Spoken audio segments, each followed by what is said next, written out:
Heartland Highways is made possible in part by Consolidated Communications, offering customers high-speed internet, phone service, and digital TV service packages that include high-definition channels, DVR, and hundreds of sports, movies, and music channels.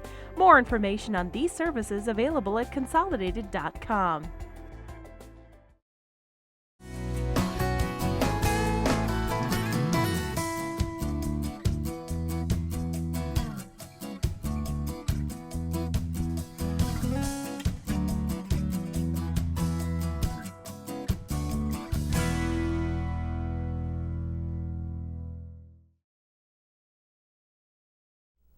Hello and welcome to this week's special edition of Heartland Highways. I'm Lori. And I'm Kate, and this week we're actually celebrating our 100th episode. It's pretty exciting. I didn't know if we'd make it through the first 10, let alone all the way up to 100. And you know, we're talking about 100 episodes. That means 8 seasons, and Lori's been here since the very beginning. So how did Heartland Highways get started here on WEIU? Well, I was hired here in 2002, and one of the things they wanted me to do was to start an Illinois travel show, and I did a similar one in Minnesota. So I came in April, and I think by May or June we were out shooting. The bad part was I didn't know what any towns were. I didn't know anything, and luckily we had staff people at WEIU that were familiar with the area, so they helped me get started. And the first story we shot was at Cameo Vineyards in Greenup, Illinois, and they were just getting started just like us. And what's really neat for me today is I still go down there and still visit with them and talk about the old days. So really, that was before TomTom, so. Oh yes. We got lost a little bit. We talk about the day we went to Moonshine, Illinois, and people who've been there know what road we're talking about. It was myself and 2 other gals that were driving, and we went down this road, and it just ended. There was a river there. There was no more road. And when you tell people that, they're like, I know that because I've been there too. So, well, you've shot all these stories. Do you know exactly how many stories you shot over the years? Well, I did kind of a tally real quick, and it's about 275. Wow, 275. Yeah, that's a lot of different adventures, a lot of people we've met along the way. And I just can't believe that it's been that many. So 100 episodes later, here we are with 275 shows under your belt. So, and how's the show kind of a little bit different now than it was then, story-wise? Well, back in the early days, like really seasons 1, 2, and 3, I was really the only host. And in those first years, there were other people at the station who contributed stories the first year, and then the second year. And then kind of by the third year, a lot of those people sort of had other job duties. And so I was kind of in season 3, I remember doing a lot of it myself, shooting it myself, hosting it myself. And so, so the early years, you know, was a little bit different, but still the same. And when I watch those old episodes or those old stories, they're essentially very similar in the style and kind of what we want to achieve with the show, which is to highlight unique people and places in Illinois. Okay, so you shot a lot of them by yourself, but then about season 5, you got a co-host. Yeah, season 4. Season 4, that's right. Season 4. This younger gal, Rachel Wikoff, who I know a lot of people remember, she was a student here at Eastern and worked in our news department. And we actually had another project that we hired her for, and decided that she would also make a good fit for Heartland Highways. So she became my first co-host. And what was kind of funny about Rachel is she was a city girl from California. And, you know, here she was having to go shoot all these farm episodes. And so she adapted really well. And I remember I took her on a shoot. This was while she was still a student. She came along with me. And we're driving along and chatting away, and all of a sudden I realized we should be on the interstate headed to southern Illinois, and actually we were headed to St. Louis. This was about, 30 minutes into the ride, so we were about 40 miles out of our way. Oh no, so, well, obviously we get lost sometimes on Heartland Highways, but I'm sure Rachel had a lot of fun. We'll actually hear a little bit more from her later, so we'll catch up and see what she's doing now. But looking back, do you have some memorable adventures that you've been on? People always ask me that, what's your favorite story? And, a lot of times it's, what's my favorite story is the one that I happen to be working on that day. But, through the years, we've met such great people that some of them we keep in touch with. If they're local, we see them out in the community. But I think some of the ones that really I remember, were the West Baden Springs Hotel. At that time, it was truly one of the most magnificent buildings I had ever been in. And when we filmed this story, they weren't actually open yet as a hotel, so this atrium was wide open, and to stand in the middle of that was just really incredible. So there's a lot of favorite stories. I think what I liked most was, being able to meet these people and actually get to do different things. I mean, early on, I got a chance to blacksmith, and then later on, you and I got to water ski and rock climb and do different things that we wouldn't normally get to do. So that's been really fun. Absolutely, and that's one of the best parts about this job. I joined in season 6, and I couldn't believe all of the things that we actually get to do for a job. It's more like a road trip. It's more like fun. So, doing all these things, and I just, it's telling the stories about the people and the places that we go that's really the best, and I can't believe that we're up to 100 episodes. I know. I think what's really interesting, too, is, you meet these people, when you get to their home or to their business, and we're total strangers, and, sometimes we may spend just a few hours there. Sometimes it's all day, and it's kind of neat by the time you left. You know a little bit more about this person. You know about, something that you didn't know when you before you got there. Maybe it's about their craft or about history or something. Or their family or their pets. Yeah, and it's just so neat that these people let us come into their lives for however long and share a part of their lives with them. I think that's really neat. Absolutely. Well, just here in a minute after this, we're going to catch back up with Rachel from previous seasons. So stay tuned and we'll be right back. Will Heartland Highways ever run out of story ideas? Not if you keep sending them our way. Some of our favorite stories were suggestions from viewers like you. Send us your idea either by email, phone, or by sending us a letter. Hi Lori, hi Kate, congratulations on Heartland Highways' 100th episode. How honored I am to have been a part of Heartland Highways for a couple past seasons. I'm sure many viewers are wondering what happened to me. Well, in spring 2007, my husband Paul accepted a job in Northern California. Not only was it a wonderful job opportunity for him, but we were able to move near my immediate family. Since then, there have been a lot of changes to my life.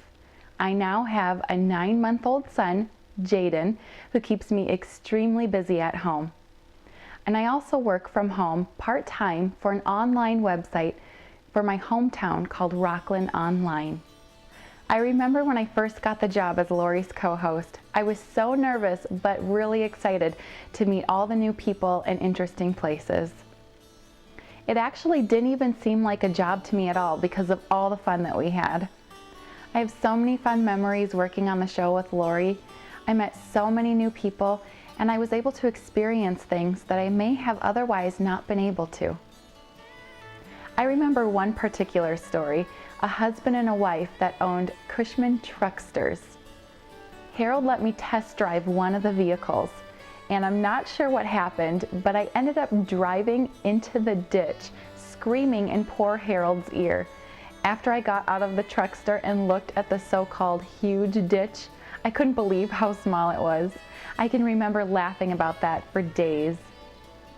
I have to say there was a reoccurring theme for the stories I covered. Lori, I ended up with so many of the animal stories. There were jumping goats while I learned how goat cheese was made, and boy were those babies so cute. Never would I have imagined I would be standing next to a herd of brown Swiss cows. We got to taste the chocolate milk afterwards, which was so yummy. I even had the chance to pet miniature horses. I do have some favorite episodes, getting to meet so many talented artisans, like June Snell. Her handmade replica homes were so beautiful. Richard Gard made some of the most gorgeous music boxes.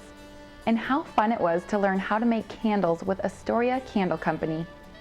I enjoyed tasting the famous Taylor's Chili in Carlinville, Illinois, and was even able to see the process of making the chili all the way to canning it. And one of the most breathtaking places I visited was the Butterfly House in Chesterfield, Missouri, where thousands of butterflies fly all around you while walking through the enormous glass conservatory. It is a beautiful sight. I'm so grateful to Heartland Highways and the memories I will always have of working on the show. Thank you for allowing me to be a part of it. Kate, you have made a wonderful addition to the show. I enjoy watching you and Lori all the way in California on RFD TV network. Congratulations, ladies, on Heartland Highways' 100th episode. Well, thanks, Rachel. It was really great to catch up with her and see what she's doing. It was now. nice. I hadn't talked to her for a while, so it's kind of fun that she can still watch us, on RFD TV. And that's one thing that has certainly changed is the technology. When we started the show back in season 1, I don't think we had a website. So now people can watch us on TV, they can watch us online, and then certainly our distribution has changed a lot too. When we started, we were just on WEIU, which is our station here, right. And since then we've partnered with RFD TV. We got on board with them about 5 years ago when they were just starting out. So that was kind of fun. That put us on a national stage, and in the last couple years we've partnered with other PBS stations in Illinois and Indiana. So our reach is extending. We're growing all the time. Yes. And you know what, just on a side note, I think Rachel's one of the only people I know that has a lavalier mic, a microphone like we have here in the studio at her house. I know. I said, Rachel, do you have a camera? She said, yeah, we have a child. Of course we have. I said, do you have a lav mic like this? She's like, yeah. How many people have? I really don't know anyone that has one of those at home. So. Well, once Rachel left, you came on board, and it's an interesting story how you sort of came about in the job. How I joined you, yes. Actually, I was reporting at a local newspaper here, and I was interviewing Lori about season 5. Right, yeah. Rachel was still here, and it was season 5, and I got all the stories and the dirt, and I wrote the story. Little did I know, just a couple months later, Rachel would be leaving, and they would ask me to join the show, and I jumped at the chance because, I'm from a small town, and I always say this, but, Heartland Highways has always been a fantastic fit for me because I love the people, I love the small towns, they feels like home everywhere that we go. And it's so funny because people do ask us, now it looks like you have a lot of fun on camera and you get along. Do you really get along? We really do. We really do. I mean, we don't fight about who has to drive. It's always we're just really easygoing people, and we do really have fun. Not to say it's not a lot of work or I think we both don't really like shooting when it's really hot. Yeah, I remember, I think it was 2 years ago now, we had a shoot in St. Louis at the Airplane Museum, and it was 104. I kept sitting on the concrete floor thinking, maybe it'll be cooler down here, so a lot of my shots from that story are looking up because I was sitting on the floor. So we do really get along. We're not making that up. We're not making it up. It's a lot of fun, and like I said, it's always like a road trip when we go out together. So. Yeah. But with the upsides, there's always downsides to a job. There's some things that we don't like, so. So what don't you like? Well, I would say, and I think you'd probably agree, after a while of doing it, you kind of get into your routine, and then through the winter, you kind of get bogged down with the little details and things, and then I think we kind of get a little bit slow. And then maybe in the spring when the weather gets nice, we get all excited again. The stories come around and the nice weather and we're ready to go out and get started. I think I agree because a lot of times, it's interesting. We're kind of finishing the season just as really the show is starting to be aired, and that's when people want to talk about it. And honestly, we're sort of like, oh, I'm tired of it. But we have to keep in mind that it's old for us, but it's new for our viewers. Right. But you're right. If we finish the season and it's almost become year-round just because we have so many other things we have to do for our job that have nothing to do with Heartland Highways. So we maybe only have like a month, maybe we're not doing anything. Right. But boy, when it's that first nice spring day and we have a shoot scheduled and everyone else in the office has to stay back and we're outside, you can't beat that. Absolutely. I think that's great. And I think another thing while we're telling secrets that we don't like is probably these on-camera interviews that you're seeing us do right now. We have a couple, it's always a quandary as to what clothes you're gonna wear, and then we have this rule too. We have our photographs, as you can see back there. We usually take them in the fall. Right. And so we have this rule that you can't change your hairdo, which if you've seen the show over the years, you notice that my hair has changed drastically. So we can't change our hair. And then Rachel and I also made a rule that you couldn't trim your own bangs the night before the on-camera shoot because I did that one year, and when I look at those episodes, I thought, what was I thinking? So yes, no bang trimming and no drastic haircuts. So we don't really like the on-camera stuff as much, although it's better. We're getting better, and we end up liking it at the end. You know, it's kind of fun to watch it back, and you always see the outtakes, and that's see, we do have fun. Yes, that's we another do. part of the fun thing. So and this year it's been fun too. You know, when we started the show, we just did it here in the studio, and then we started venturing out last year at Flesher's Candy Kitchen, this year at places on campus. So it's fun for us to actually take the show kind of on the road, you know, and show people a little bit more about where we live and work. Absolutely. It's a lot of fun, and, you know, we're hoping to continue, so I think we will. But right now we're going to take a little bit of a break, and when we come back, we'll actually be sharing a new adventure with you this week. So stay tuned. Stay tuned. Want more information on one of our recent adventures? Head to our website at weiu.net/hh. Check out our online episode gallery for past and present shows. Send us an email or find out how to contact the people and places we feature in the show. Well, over 100 episodes we featured, as we said, about 278 different adventures. So we decided it was time to premiere one more. That's right. So this week we're actually going to Forest Park in St. Louis. And I don't know about you, but I had a lot of fun there. I loved this place. This was so interesting and just a one-of-a-kind place. Really what we could consider our jewel of the Midwest. Absolutely. It's big and there's so much to do there and it's beautiful. So, you know, we'll stop talking about it, but you just take a look for yourself. Located in the heart of the city of St. Louis is what many consider the heart of the city. It's the nearly 1,300-acre treasure known as Forest Park.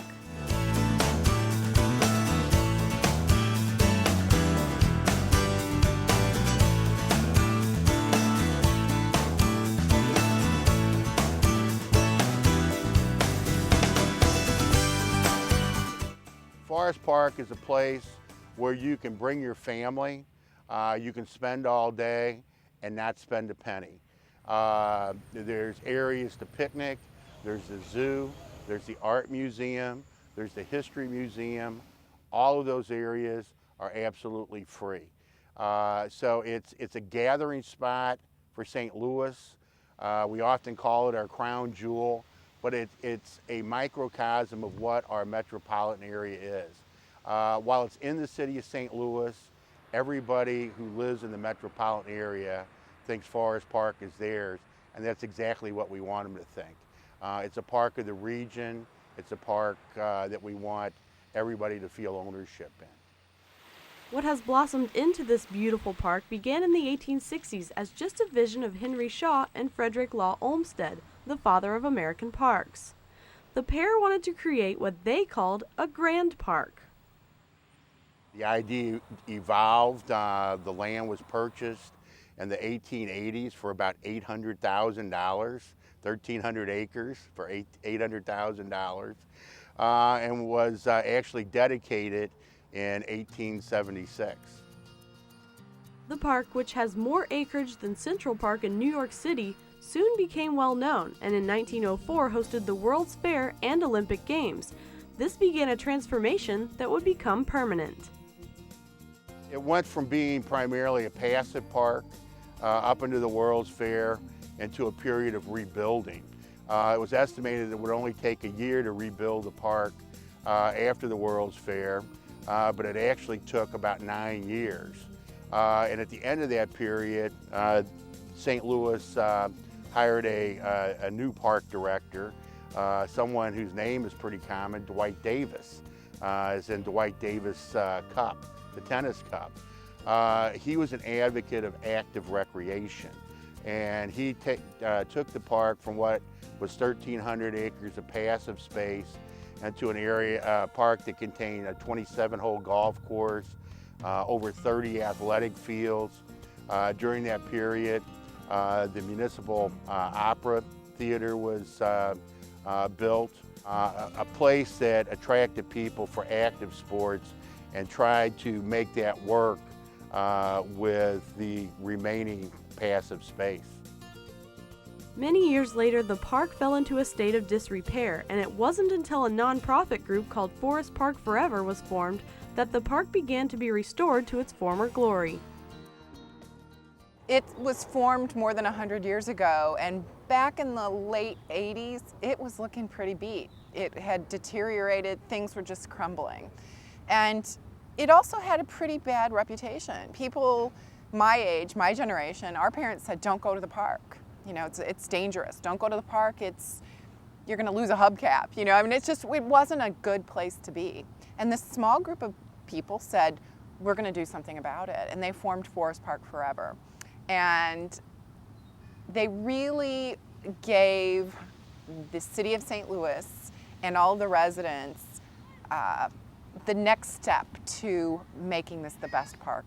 And back in 1995, the city of St. Louis formed a master plan.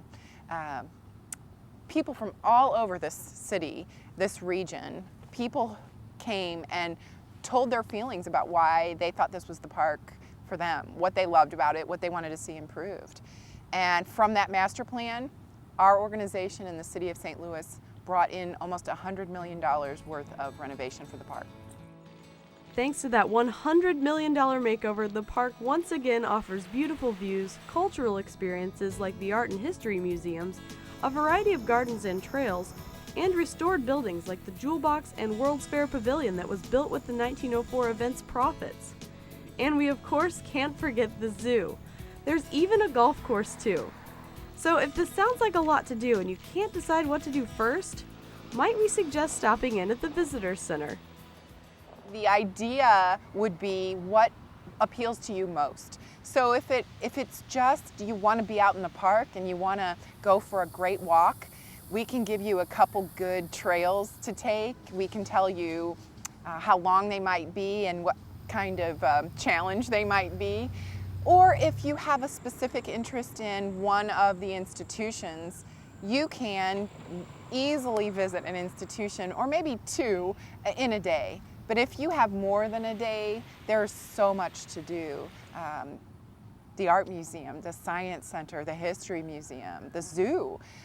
Each one of them offers so much to an individual or a family visiting the park. During your visit, you may discover, like we did, that it's sometimes hard to get directly to where you want to go in the park.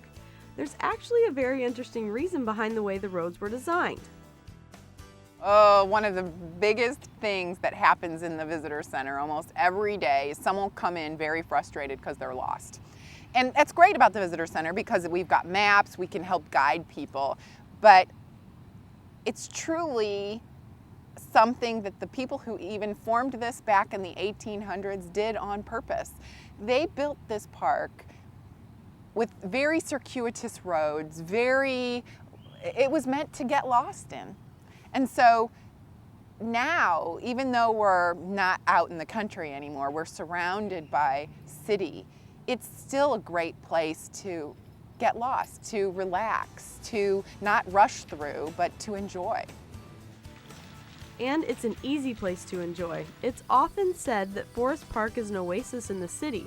The park draws over 12 million visitors each year, and it's not hard to see why they keep coming back. I think what we hear the most is how this park welcomes everybody. You will see people from every walk of life in this park. It's a truly public park, and it's here for everybody.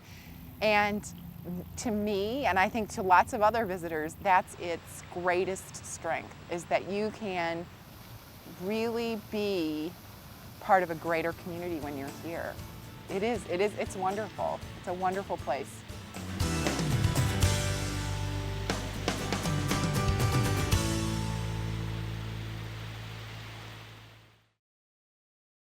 Well, thanks for joining us this week for our special edition of Heartland Highways, celebrating our 100th episode. Wow, 100 episodes, and you said that was 278 stories Yes. under our belts. And actually 279 if you count Forest Park. Yeah, and Forest Park, is lots of fun. We were just talking about it. I always take my annual pilgrimage to the zoo every summer because it's free and it's fun, and there's lots of really cool animals there that you don't get to see at some other zoos. So I'd highly recommend visiting. That's right. And we've got more adventures in store for you next week in the coming weeks. So the season is not done yet. And despite being on 100 episodes, new technology, new hairstyles, all sorts of new things, one thing has remained consistent, and that's really what we're here to do, and that is to highlight these unique people and places in our region, and most importantly, we want you to go out and experience them for yourself. Absolutely. We get a lot of calls and a lot of viewers saying, hey, we love to go everywhere that you go, and so we hope that you'll continue to do that, because I think the places that we go and the people that we meet are really worth the trips. That's right. Thanks for joining us this week, and we'll see you again next time. Heartland Highways is made possible in part by Consolidated Communications, offering customers high-speed internet, phone service, and digital TV service packages that include high-definition channels, DVR, and hundreds of sports, movies, and music channels. More information on these services available at consolidated.com.